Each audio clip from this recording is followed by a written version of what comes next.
This channel does not promote any violent, harmful, or illegal activities. All content provided by this channel is meant for an educational purpose only. সংযমী বার্তার পরে সাশ্রয়ী খোদ প্রধানমন্ত্রী তিনি তার কনভয়ে গাড়ির সংখ্যা সেটা কমিয়ে দিচ্ছেন। আমাদের সঙ্গে জ্যোতির্ময় কর্মকার আমাদের প্রতিনিধি রয়েছেন। জ্যোতির্ময়, জ্বালানি খরচের ক্ষেত্রে সংযমী হওয়ার পরামর্শ বার্তা দিয়েছেন প্রধানমন্ত্রী, তারই কি উদ্যোগ কনভয়ে তার গাড়ির সংখ্যা কমানো? দেখো, যে খবর আমরা পাচ্ছি, স্বয়ং প্রধানমন্ত্রী তিনি নির্দেশ দিয়েছেন যে তার কনভয়ে যে গাড়ি থাকে সেই গাড়ির সংখ্যা 50% কমিয়ে দেওয়া হবে এবং সেই 50%-এর মধ্যেও ইলেকট্রিক গাড়ির সংখ্যা বাড়ানো হবে। খরচ বাঁচাতে নতুন করে কোনো ইলেকট্রিক গাড়ি কেনা হবে না এবং এই পরিস্থিতিতে, অর্থাৎ যখন প্রধানমন্ত্রী এই নির্দেশ দিচ্ছেন, সেই নির্দেশ কার্যকর করতে কার্যত কালঘাম ছুটছে এসপিজি। তার কারণ ব্লু বুকে উল্লেখিত বাধ্যতামূলক নিরাপত্তাজনিত যা যা গাইডলাইন আছে সেই গাইডলাইনের সঙ্গে কোনো রকম আপোষ করা যাবে না। স্বাভাবিকভাবেই প্রধানমন্ত্রীর নিরাপত্তা কিভাবে সেক্ষেত্রে নিশ্চিত করা হবে সেই বিষয়টি 50% গাড়ির কনভয় নিয়ে এখন চিন্তা করা হচ্ছে। এর পাশাপাশি যে খবর আসছে যে শুধুমাত্র প্রধানমন্ত্রী নিজের নয়, প্রধানমন্ত্রীর অফিস, অন্যান্য মন্ত্রী, মন্ত্রক এবং দপ্তরের ব্যবহৃত গাড়ির সংখ্যাও কমানো হচ্ছে। এই প্রসঙ্গে department of personal and training এর তরফ থেকে একটি গাইডলাইন ইস্যু করা হবে, যেখানে প্রত্যেক সরকারি কর্মীর কাছে আবেদন করা হবে যে তারা কার্পুলিং এর মাধ্যমে বা মেট্রোয়ে বা পাবলিক ট্রান্সপোর্টে যেন অফিসে আসে, ব্যক্তিগত গাড়ি বা অফিসের পার্সোনাল গাড়ি ব্যবহারে যেন তারা আপাততভাবে হ্রাস টানে। ধন্যবাদ। জ্যোতির্ময় কর্মকার আমাদের প্রতিনিধির সঙ্গে ছিলেন। আপনারা জানেন প্রধানমন্ত্রীর নিরাপত্তা অত্যন্ত একটা বড় কনভয় থাকে, সেই গাড়ির সংখ্যা কমিয়ে দেওয়া হচ্ছে। বারবার তিনি জ্বালানি ব্যবহারের ক্ষেত্রে সাশ্রয়ী হতে আবেদন করেছেন সাধারণ মানুষকে, কিন্তু নিজেই আগে উদ্যোগ নিলেন সেই বিষয়ে। প্রধানমন্ত্রীর দেখানো পথে বাকিরাও চলছেন, আর প্রধানমন্ত্রী দেখানো পথে জ্বালানি সাশ্রয়ের মুখ্যমন্ত্রী শুভেন্দু অধিকারীও নিজের কনভয়ের গাড়ির সংখ্যা তিনিও কমিয়ে দিলেন। আপনাদের আপডেট খবর দিচ্ছি, কারণ প্রধানমন্ত্রী নিজে যখন এই বার্তা দিয়েছেন, খোদ নিজে সেই উদ্যোগ নিচ্ছেন যাতে সাশ্রয় হয়, কনভয়ের সংখ্যা কমিয়ে দিচ্ছেন, কনভয় গাড়ির সংখ্যা কমিয়ে দিচ্ছেন এবং সরকারি আধিকারিকদের কাছেও এই আবেদন করেছেন যাতে কারপুল করে তারা যান, একটা গাড়িতে কয়েকজন যান, এই আবেদন করা হয়েছে। আম জনতার কাছে যখন প্রধানমন্ত্রী আবেদন করছেন, তিনি নিজে এই পদক্ষেপ নিচ্ছেন। এবার আমাদের রাজ্যের মুখ্যমন্ত্রী শুভেন্দু অধিকারী তিনিও তার কনভয়ে গাড়ির সংখ্যা কমিয়ে দিলেন। মধু কল্পিতা আমাদের প্রতিনিধির সঙ্গে রয়েছেন। মধু কল্পিতা, একদম খোদ প্রধানমন্ত্রী যেখানে বার্তা দিয়েছেন, নিজের আগে উদ্যোগও নিলেন, এবার বাংলার মুখ্যমন্ত্রীও যোগ করলেন এই একই পদক্ষেপ, কি জানা যাচ্ছে? একেবারে দেখো, যেমন প্রধানমন্ত্রী নরেন্দ্র মোদী তিনি যেমন এই উদ্যোগ নিয়েছেন, ঠিক সেই পথেই হাঁটতে চলেছেন বলে এখনো পর্যন্ত আমরা খবর পাচ্ছি যে রাজ্যের মুখ্যমন্ত্রী শুভেন্দু অধিকারী, এবং বুধবার অর্থাৎ আজ থেকে তিনি এই সিদ্ধান্ত গ্রহণ করবেন বলে এখনো পর্যন্ত আমরা সূত্র মারফত জানতে পারছি। ইতিমধ্যেই তার যে সংশ্লিষ্ট অথরিটি, সেই অথরিটিকে সঙ্গে থাকো। আমরা যে কথা বলছিলাম যে কনভয়ের সংখ্যা শুভেন্দু অধিকারী কমিয়ে দিয়েছেন, এই সিদ্ধান্ত নিয়েছেন।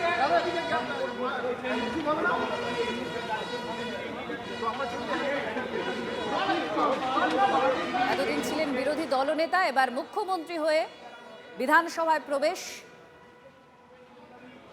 এই মুহূর্তে বিধানসভার ছবি দেখছিলেন যে মুখ্যমন্ত্রী শুভেন্দু অধিকারী তিনি উপস্থিত হয়েছেন বিধানসভায়। আজকে শপথ অনুষ্ঠান আছে, শপথ গ্রহণ করাবেন প্রোটেম স্পিকার তাপস রায়। তার আগের প্রস্তুতি আপনাদের দেখাচ্ছিলাম। জয়ী প্রার্থীরা তারাও আসছেন, তারা এক্সাইটেড, তারা উৎফুল্ল, খুশি তারা। তার মধ্যে শুভেন্দু অধিকারী রাজ্যের মুখ্যমন্ত্রী, তিনি বিধানসভায় শ্রদ্ধা জ্ঞাপন করছেন। প্রদীপ্ত আমাদের সঙ্গে রয়েছেন এই মুহূর্তে। প্রদীপ্ত একেবারে বিরোধী দলনেতা ছিলেন এতদিন, এই বিধানসভায় বিরোধী আসনে বসেছেন, অনেক সওয়াল করেছেন। এবার তিনি একেবারে মুখ্যমন্ত্রীর পদে, এবার কাজ করছেন, কাজের বিষয়ে তাকে বলতে হবে, তো একেবারে উল্টো ছবি, উল্টো জায়গা এবার।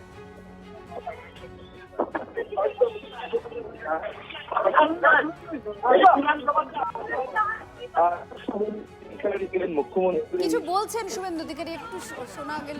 দেখো, শুভেন্দু অধিকারী তিনি এলেন মুখ্যমন্ত্রী হিসাবে এবং ছবিটা কিন্তু একেবারে বদলে গিয়ে শুরু করলাম। এরপর প্রদীপ্ত, আবার যোগাযোগ করছি তোমার সঙ্গে। আমরা এই মুহূর্তে শুভেন্দু অধিকারীকে দেখছি, তিনি বিধানসভার অন্দরে ঢুকছেন। যে প্রোটোকল রয়েছে সেই প্রোটোকল অনুযায়ী মুখ্যমন্ত্রীকে নিয়ে যাওয়া হচ্ছে। দেখতে পাচ্ছেন এই মুহূর্তে সেই ছবি।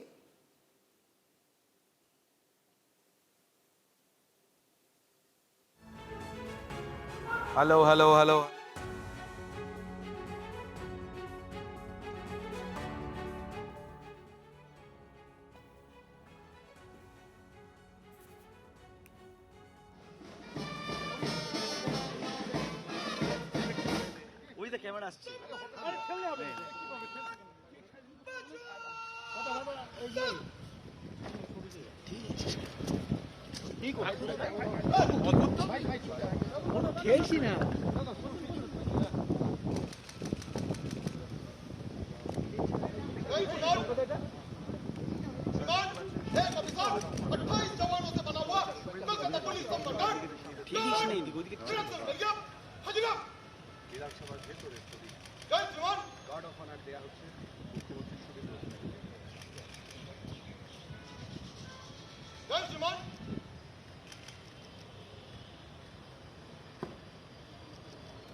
প্রথম শপথ হবে।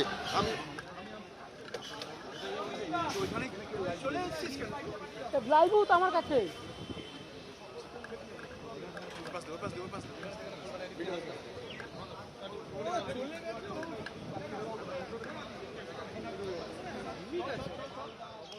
বিধানসভায় ঢোকার আগে একদম ভবনে ঢোকার আগে তিনি প্রণাম করলেন, আপনারা দেখলেন, এবং যাবতীয় যা প্রোটোকল সেগুলো করা হলো। আমাদের সঙ্গে প্রদীপ্ত আমাদের প্রতিনিধি রয়েছেন। প্রদীপ্ত, এই বিধানসভা অনেক কিছুর সাক্ষী। একেবারে বিরোধী বেঞ্চ থেকে ট্রেজারি বেঞ্চে শুভেন্দু অধিকারী বসছেন। তো এই পুরো জার্নিটা যদি একবার স্মরণ করানো যায়, অনেক ঘটনা ঘটেছে এই বিধানসভার অন্দরে, তার সঙ্গেও অনেকবার সাসপেন্ডও হয়েছেন, বারবার তিনি এই বিষয় নিয়ে কথা বলেছিলেন।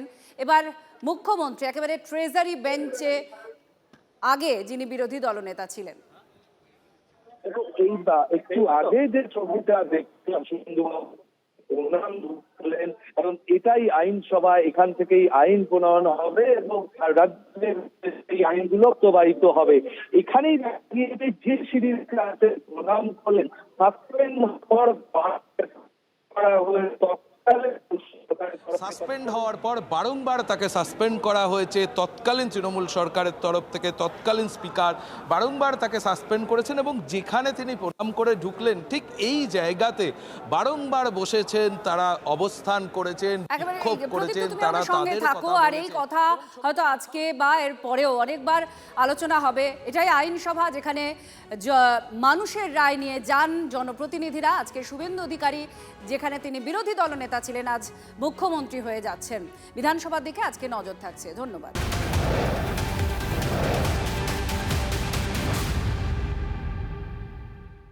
আজ ভবানীপুরের বিধায়ক হিসেবে শপথ নিতে চলেছেন মুখ্যমন্ত্রী শুভেন্দু অধিকারী। তার মানে ছেড়ে দিচ্ছেন নন্দীগ্রাম। আমরা এই বিষয় নিয়ে কথা বলবো। প্রদীপ্ত আমাদের সঙ্গে রয়েছেন, আমাদের প্রতিনিধি। প্রদীপ্ত, কি খবর পাওয়া যাচ্ছে? দেখো, এখনো পর্যন্ত যা জানা যাচ্ছে তাদের বিধায়ক হিসাবে ভবানীপুর কেন্দ্রের বিধায়ক হিসাবেই শপথ নিতে চলেছেন শুভেন্দু অধিকারী।